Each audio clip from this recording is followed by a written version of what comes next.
Well, we only got a couple minutes, so I wanted to get to this story real quick, and then we'll get out of here. All right. This one makes me laugh a little bit. All right. And I, to be honest with you, I don't even know why we pick on this guy, because it's just, I guess the mentality here is, what happened to this guy? Who, Holmes? Yeah, Chris Holmes, formerly of WASP. Because it's tragic. It is. Dude, WASP was never an A band. Let's be honest. WASP was a B band.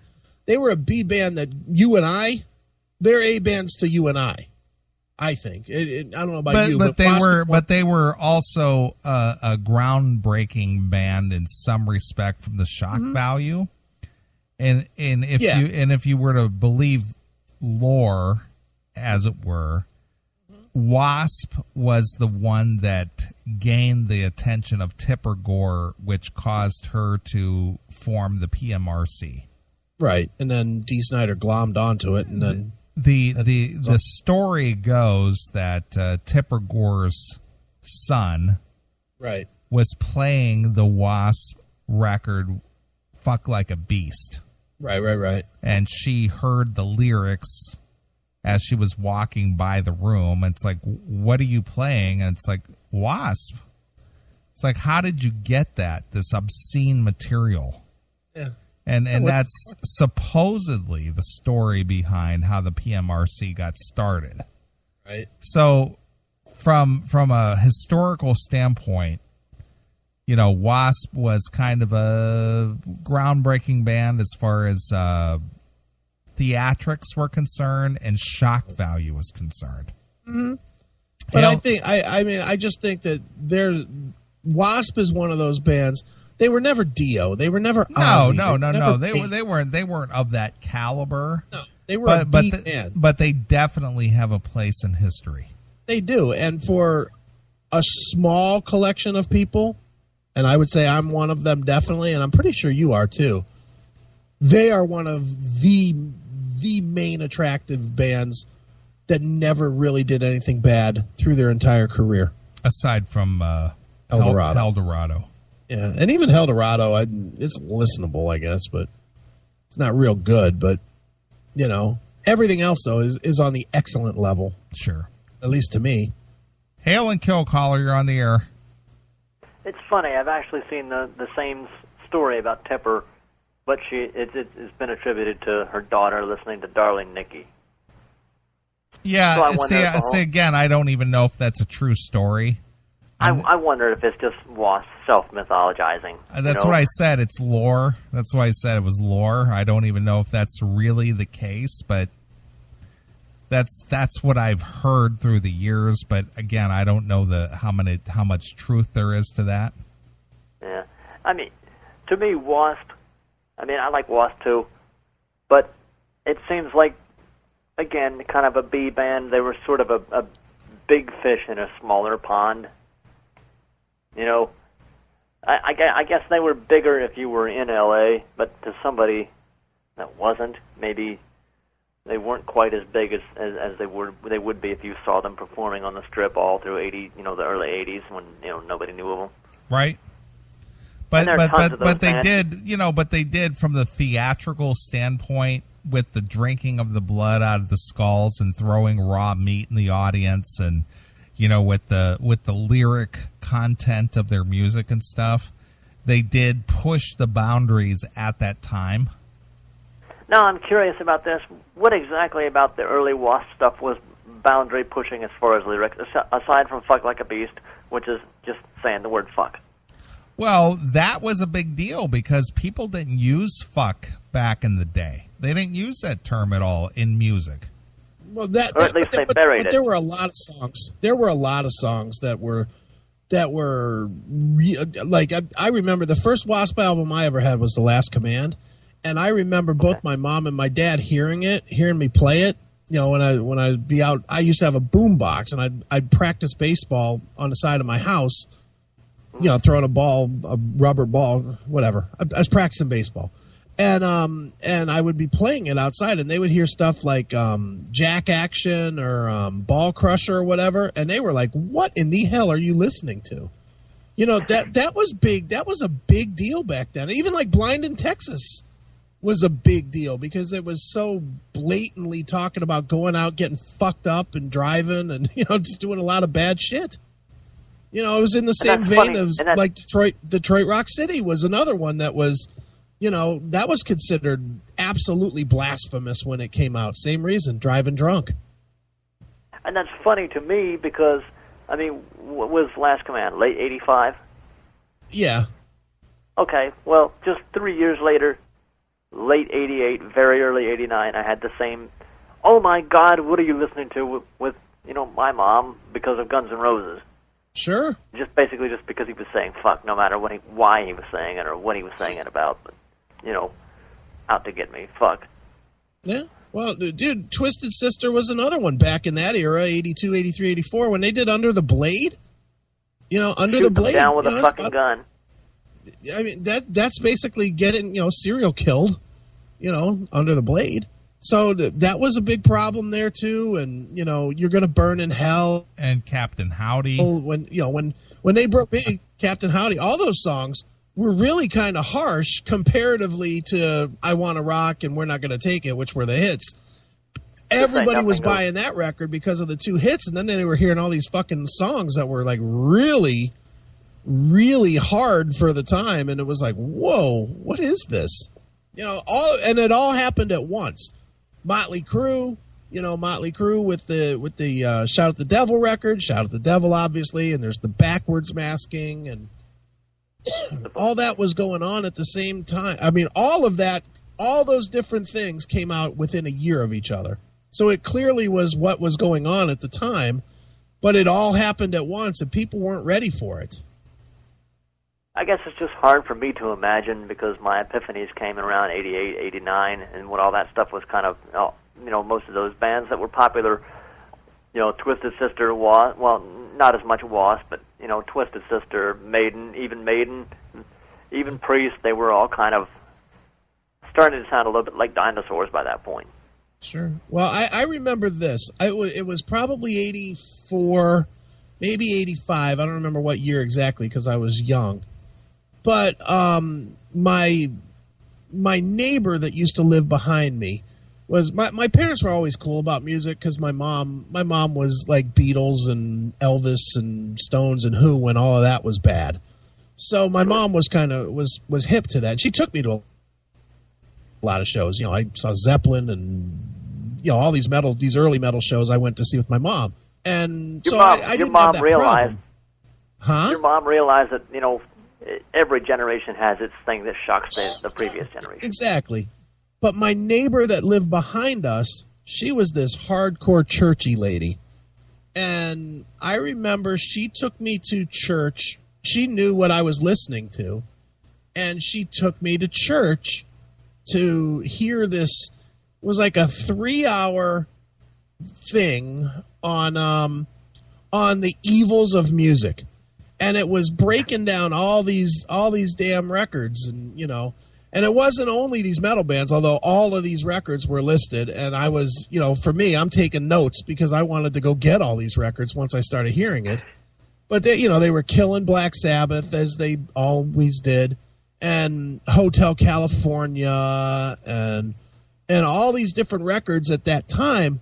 But man, was it Bob Larson? Huh? Was it Bob Larson? It was just some preacher guy. It was some local preacher guy. Okay. But my point is that at that time, all the records that were coming out right then were the records that were focused on. Sure. I guess having just missed that kind of thing, that whole era is just alien and sort of humorous to me. Well, it is because by that time, it wasn't as shocking anymore. But by that point, everybody moved on to rap, and rap was the real threat. And the big thing was Two Live Crew. What is it called? Nasty as They Wanna Be or Dirty as? Yes. Yeah. Nasty wannabe, right? Ice-T, Cop Killer. Yeah, exactly. So they just pushed it a rung or two higher.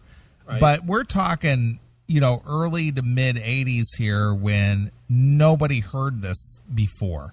Right. And WASP was doing something not only lyrically, but they were doing it in their shows where they were throwing raw meat in the audience, and right. Blackie was drinking blood out of a skull, and he was wearing a cod piece and sharpening it on a Nikita grinder, and shit like that. It was just like crazy for that time. Right. Today, you look at that and you just laugh and go, "Oh boy, is that silly?" or whatever. But at that time, that was like, holy shit, look at what this guy's doing. He's really pushing the envelope here. But it's funny when you look forward, like even like Doghouse is saying that he got into it around 89. That's only 4 years later. But am I wrong in thinking that right around then is when like 9 Inch Nails even came out? Didn't they come out in 89 or 90? Yeah, somewhere around. Oh, and I think it was. Nobody really heard them that much. Yeah, and I even got a short story. Yeah, but they broke big with Pretty Hate Machine. So their album was just identified as hate. And I mean, you certainly had NWA at the time, and you had Guns N' Roses at the time. There was so much of it by the end of the 80s. And you had early really death all the metal, shock but value again, ended. But you had early death metal, but you had to be you really had to be in the underground to even hear that stuff at the time. So that almost doesn't count. Even just think about the stuff before Motley Crue got big. When your big bands were like Y&T, what was their big hits? Don't Stop Running and Summertime Girls and that was metal. That at the time that was considered metal, and it wasn't dangerous. It was just hard rock. Really, it's just rock and roll played really loud. Yeah, I mean think about what was huge at that time. Bob Seger, Eagles. Bad Company. Oh my God, dude! Do you still have Sirius XM? Yeah, I do. Okay, on the 80s channel, they do these countdown recreations every week. Yeah. And when they do something from say 80 to 80, say 83, the thing that I'm the most struck by when I listen to them is that the music is so fucking soft. Oh yeah. Dude, that, like was the glory that was the glory days of soft rock. It's like was the fucking. Go ahead. Dude, you don't remember that was the glory days of soft rock. That was the days of the emergence of Christopher Cross, baby, Sailing and whatever his other hits were. I don't remember, but him and Air Supply and all those bands were huge, and that they were huge enough to where it ventured into the other musical styles. They definitely, because they were monstrous. And for somebody like me that didn't experience it, that got into it almost a decade later, and just to go on the internet and just read people talking about the NWO, BHM, and Saxon, and fucking Maiden, and all that stuff. Mm-hmm. It's just hard to imagine that. I get this thing in my mind that everybody was into it and it was really popular, and just to think back to realize that no, it wasn't. You had to work to get into that stuff. Right. Well, Neeley, you were DJing at that time. I mean, how prevalent was all of that stuff? Well, you got to, and a good representation of the way people viewed that subversive type music and the imagery. Definitely, you can go back to the decline of Western civilization, the metal years, where that parole officer chick, she's talking about the imagery that Ozzy represented and that Iron Maiden represented, and Megadeth with the skulls and the death and the